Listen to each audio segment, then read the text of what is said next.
વાત કરીશું જાન્યુઆરી 2026ના માસિક રાશિફળની। આ વિડીયોમાં આપણે ચર્ચા કરીશું સિંહ, કન્યા, તુલા તથા વૃશ્ચિક રાશિના જાતકોની। તો નમસ્કાર મિત્રો, અંબા એસ્ટ્રોલોજી ગુજરાતી ચેનલમાં આપ બધાનું ખૂબ ખૂબ હાર્દિક સ્વાગત છે। મિત્રો, નિયમિત જ્યોતિષીય માર્ગદર્શનને લગતા વિડીયો જોવા માટે તમે અમારી ચેનલને અત્યારે જ સબસ્ક્રાઇબ કરી લો। આ વિડીયોને લાઇક અને શેર કરવાનું ભૂલશો નહીં। જ્યોતિષને લગતા મૂંઝવતા પ્રશ્નો માટે, જ્યોતિષના સમાધાન માટે તમે અમારો સંપર્ક અવશ્યથી કરી શકો છો। મિત્રો, સર્વપ્રથમ જોઈ લઈએ આ મહિનાનું ગ્રહ ગોચર। તો આ મહિને સૂર્ય 14 જાન્યુઆરીથી મકર રાશિમાં ગોચર કરશે, તો 13 જાન્યુઆરીથી શુક્ર મકર રાશિમાં। આ મહિને બુધ 17 જાન્યુઆરીથી મકર રાશિમાં ગોચર શરૂ કરવાના છે અને 16 જાન્યુઆરીથી મંગળ પણ મકર રાશિમાં પ્રવેશ કરી જવાના છે। તો આ પ્રમાણેનું ગ્રહ ગોચર જીવનના વિભિન્ન ક્ષેત્રોમાં તમારા પર કેવા કરશે પ્રભાવ, આવો વિગતવાર જાણી લઈએ। સર્વપ્રથમ આ વિડીયોમાં આપણે ચર્ચા કરીશું જેમના નામના અક્ષરો હોય છે મ અને ટ, સિંહ રાશિના જાતકોની। સિંહ રાશિના જાતકો માટે આ મહિનો થોડો મહત્વપૂર્ણ બદલાવ લઈને આવવાનો છે। આ મહિનો આર્થિક મોરચે સફળતા લઈને આવશે। મહિનાનો પૂર્વાર્ધ એટલે કે પહેલા 15 દિવસ વધારે અનુકૂળ રહેશે। ઉત્તરાર્ધમાં ખર્ચમાં વધારો પરેશાન કરી શકે છે। કારકિર્દીના દૃષ્ટિકોણથી જોઈએ તો આ મહિનો ઠીકઠાક રહેવાની સંભાવના છે। 10મા ભાવના સ્વામી શુક્ર એ મહિનાની શરૂઆતમાં પોતાનાથી અષ્ટમ ભાવમાં એટલે કે 5મા ભાવમાં બુધ, સૂર્ય અને મંગળની સાથે વિરાજમાન રહેશે। વિદ્યાર્થી વર્ગ માટે આ મહિનો ચુનૌતીઓથી ભરેલો રહેવાની સંભાવના દેખાઈ રહી છે। જાન્યુઆરી મહિનાના ગ્રહ ગોચર અનુસાર, રાશિફળ અનુસાર જો તમારા પારિવારિક જીવનની વાત કરવામાં આવે તો એના માટે આ મહિનો ઉતાર ચઢાવથી ભરેલો રહેવાની સંભાવના દેખાઈ રહી છે। જો પ્રેમ સંબંધની વાત કરીએ તો શુક્ર, બુધ, સૂર્ય અને મંગળની આ બધા 5મા ભાવમાં મહિનાની શરૂઆતમાં રહેશે। 5મા ભાવના સ્વામી ગુરુ મહારાજ વક્રી થઈ અને 11મા ભાવમાં વિરાજમાન અને ત્યાંથી 5મા ભાવ અને 7મા ભાવ ઉપર દ્રષ્ટિ કરી રહ્યા છે। જો તમારી આર્થિક સ્થિતિની વાત કરવામાં આવે તો આ મહિનો પૂર્વાર્ધમાં સારો દેખાઈ રહ્યો છે, કારણ કે વક્રી અવસ્થામાં ગુરુ મહારાજ 11મા ભાવમાં વિરાજમાન થઈ તમારી આવકમાં વધારો કરાવશે। તમારા આરોગ્યની વાત કરીએ તો 5મા ભાવમાં મહિનાની શરૂઆતમાં 4 ગ્રહ વિરાજમાન છે અને એની ઉપર શનિ અને ગુરુની દ્રષ્ટિ હોવાને કારણે સ્વાસ્થ્યને લઈ અને આ મહિને સચેત રહેવું જરૂરી છે। હવે વાત કરીશું જેમના નામના અક્ષરો હોય છે પઠણ, કન્યા રાશિની। જાન્યુઆરી મહિનાના ગ્રહ ગોચર અનુસાર, રાશિફળ અનુસાર કન્યા રાશિના જાતકો માટે આ મહિનો ઘણી રીતે સારો રહેવાની અપેક્ષા રાખી શકાય છે।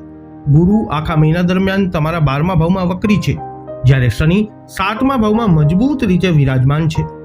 આ મહિનાના ગ્રહ ગોચર અનુસાર કારકિર્દીના દૃષ્ટિકોણથી જોઈએ તો આ મહિનો તમારા માટે અનુકૂળ રહેશે। વિદ્યાર્થીઓ માટે મહિનાની શરૂઆત અનુકૂળ રહેશે। વિદ્યાર્થીઓ માટે ઉત્તમ ફળની પ્રાપ્તિ થઈ શકે છે। 5મા ભાવના સ્વામી ભગવાન શનિ આખા મહિના દરમિયાન 7મા ભાવમાં વિરાજમાન રહેશે અને તમે સખત પ્રયત્નશીલ રહેશો। જ્યારે તમારા પારિવારિક જીવનની વાત કરવામાં આવે ત્યારે 2જા ભાવના સ્વામી શુક્ર મહિનાની શરૂઆતમાં સૂર્ય, મંગળ અને બુધ સાથે 4થા ભાવમાં વિરાજમાન છે અને પછી ઉત્તરાર્ધમાં આ બધા ગ્રહો સાથે 5મા ભાવમાં ગોચર કરશે। પ્રેમ સંબંધોની વાત કરીએ તો આ મહિનો તમારા માટે સારો રહેવાની શક્યતા છે। તમારા નાણાકીય જીવનની વાત જોઈએ તો આ મહિનો ઉત્તમ છે। કેતુ તમારા 12મા ભાવમાં અને રાહુ તમારા 6થા ભાવમાં મહિના દરમિયાન રહેશે, જેના કારણે તમારા ખર્ચમાં વધારો થશે। સ્વાસ્થ્યની દ્રષ્ટિએ જોઈએ તો જાન્યુઆરી 2026ના રાશિફળ અનુસાર તમારે તમારા સ્વાસ્થ્ય પર ધ્યાન આપવાની જરૂરત પડશે, કારણ કે તમારી રાશિના સ્વામી બુધ મહિનાની શરૂઆતમાં સૂર્ય, મંગળ અને શુક્રની સાથે 4થા ભાવમાં વિરાજમાન છે। હવે વાત કરીએ જેમના નામના અક્ષરો હોય છે ર અને ત, તુલા રાશિના જાતકોની। આ મહિનો તુલા રાશિના જાતકો માટે મધ્યમ રૂપથી ફળદાયક રહેવાની સંભાવના છે। મહિનાની શરૂઆતમાં સૂર્ય, મંગળ, બુધ અને શુક્ર તમારા 3જા ભાવમાં વિરાજમાન છે। રાહુ 5મા ભાવ, શનિ 6ઠ ભાવ, ગુરુ 9મા ભાવ અને કેતુ 11મા ભાવમાં આખા મહિનો વિરાજમાન રહેશે। જાન્યુઆરી મહિનાના ગ્રહ ગોચર અનુસાર કારકિર્દીના દૃષ્ટિકોણથી આ મહિનો ઠીકઠાક રહેવાની સંભાવના દેખાઈ રહી છે। જો વિદ્યાર્થીઓની વાત કરીએ તો મહિનાની શરૂઆતથી લઈ છેલ્લે સુધી તમને તેજ બુદ્ધિનો લાભ મળશે। પારિવારિક સ્થિતિઓ ઉપર ધ્યાન દઈએ તો 2જા ભાવના સ્વામી મંગળ મહારાજ મહિનાની શરૂઆતમાં સૂર્ય, બુધ અને શુક્રની સાથે 3જા ભાવમાં, મહિનાના ઉત્તરાર્ધમાં 16મી તારીખથી તમારા 4થા ભાવમાં જઈ ઉચ્ચ રાશિના થઈ જશે। જો તમે પ્રેમ સંબંધોની વાત કરીએ તો તમારા માટે આ મહિનો સારો રહેશે। 5મા ભાવ ઉપર કહો મહિનો રાહુ વિરાજમાન હોવાથી પોતાના પ્રિયતમ અને પોતાની પ્યારી મીઠી વાતોથી મનાવી લેશો અને ખુશ રાખવામાં ઘણી હદ સુધી તમે સફળ રહેશો.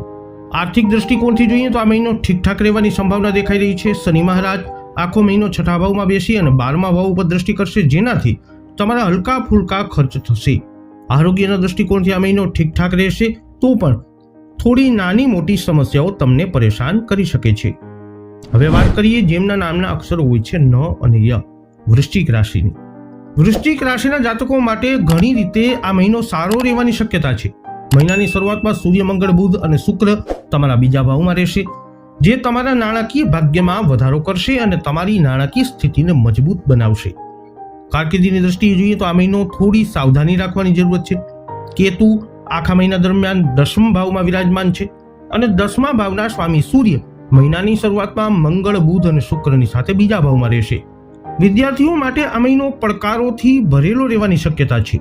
જો તમે તમારા પારિવારિક જીવન ઉપર ધ્યાન આપો તો બીજા ભાવના સ્વામી ગુરુ આખા મહિના દરમિયાન 8મ ભાવમાં વક્રી સ્થિતિમાં રહેશે અને મહિનાની શરૂઆતમાં મંગળ, બુધ, શુક્ર અને સૂર્ય બીજા ભાવમાં રહેશે. જો પ્રેમ સંબંધોની વાત કરીએ તો 5મા ભાવના સ્વામી ગુરુ 8મ ભાવમાં વક્રી સ્થિતિમાં આખો મહિનો દરમિયાન, 5મા ભાવમાં વિરાજમાન બેઠેલા શનિ મહિનાની શરૂઆતમાં 5મા ભાવ ઉપર બેઠેલા મંગળની દ્રષ્ટિને કારણે પ્રેમ સંબંધોમાં ઉતાર ચઢાવ આવવાની શક્યતા છે. નાણાકીય દ્રષ્ટિએ જોઈએ તો આ મહિનો તમારા માટે આર્થિક રીતે ઘણો સારો રહી શકે છે. સ્વાસ્થ્યની દ્રષ્ટિએ જોવામાં આવે તો આ મહિને તમારું સ્વાસ્થ્ય સારું રહેશે, પરંતુ બીજા ભાવ અને 8મા ભાવ પર ગ્રહણની વધુ અસર હોવાથી તમારે તમારા પરિવાર ઉપર ધ્યાન આપવું પડશે. તો સિંહ, કન્યા, તુલા તથા વૃશ્ચિક રાશિના જાતકો વૈદિક જ્યોતિષશાસ્ત્ર અનુસાર 2026નો પ્રથમ માસ એટલે કે જાન્યુઆરી માસ અને એનું ગ્રહ ગોચર તમારા માટે જીવનના વિભિન્ન ક્ષેત્રોમાં કંઈક આવી પરિસ્થિતિઓનું કરી શકે છે નિર્માણ. આ વિડીયો અંગેના તમારા અભિપ્રાય શું છે, તમારા મંતવ્ય શું છે, કોમેન્ટમાં જણાવજો. વિડીયોને લાઈક કરજો, શેર કરજો. હજુ સુધી આપે અમારી ચેનલને સબસ્ક્રાઇબ નથી કરી તો અવશ્ય કરી લેજો. ફરી મળીશું નવા વિડીયોમાં. જય અંબે.